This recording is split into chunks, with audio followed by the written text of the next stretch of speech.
તો સુરતમાં કુમાર કાનાણીએ વધુ એક લેટર બોમ્બ ફોડ્યો છે। સરથાણા પોલીસ તોડ કરતી હોવાનો આ લેટરમાં આક્ષેપ કરવામાં આવ્યો।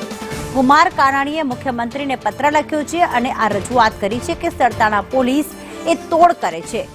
કુમાર કાનાણીની રજૂઆત અને ખાસ તેમણે કોપીરાઇટના ગુનામાં 8 લાખનો તોડ કર્યાનો સરથાણા પોલીસ પર આક્ષેપ કર્યો। જાણીતી કંપનીની ડુપ્લિકેટ પ્રોડક્ટ વેચાતી હતી। દરોડા પાડી પોલીસે આરોપીને ઝડપી પાડ્યો હતો, પરંતુ 8 લાખનો તોડ કરી અને મામલો આખો દબાવી દીધો હતો।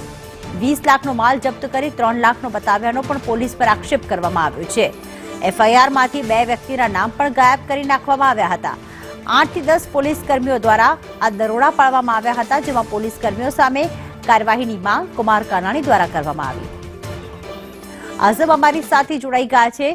આઝમ, આજે લેટર લખવામાં આવ્યું છે મુખ્યમંત્રીને, એમાં કઈ બાબતનો ઉલ્લેખ છે કે ક્યારે આ પ્રકારના દરોડા પાડવામાં આવ્યા હતા, ક્યારે આ પોલીસે તોડ કર્યો હતો, શું વિગતો સામે આવી?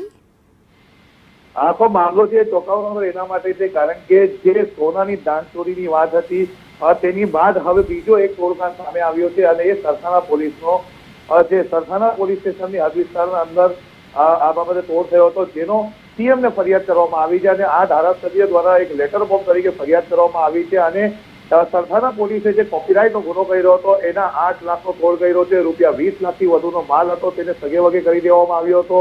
2 આરોપીઓના નામ પણ છુપાવવામાં આવ્યા હતા। મુંબઈની જાણીતી કંપનીના ફિનાઇલના નામે સ્ટીકર અને કેનમાં હલકી ગુણવત્તાનો સામાન પેક કરીને બજારમાં વેચવામાં આવતો હતો, તે ફરિયાદ જાન્યુઆરી મહિનામાં નોંધાઈ હતી। આ સમગ્ર ફરિયાદની અંદર આ ખેલ કરવામાં આવ્યો હોવાનો આરોપ પર આ સીએમને પત્ર લખવામાં આવ્યો છે। ત્યારે સુરત શહેર પોલીસ કમિશનરના સમગ્ર મામલે જાણ થતા સીસીબી ઝોન 1 ને આ સમગ્ર મામલે તપાસના આદેશ આપવામાં આવ્યા છે। આભાર આઝમ તમામ વિગતો માટે।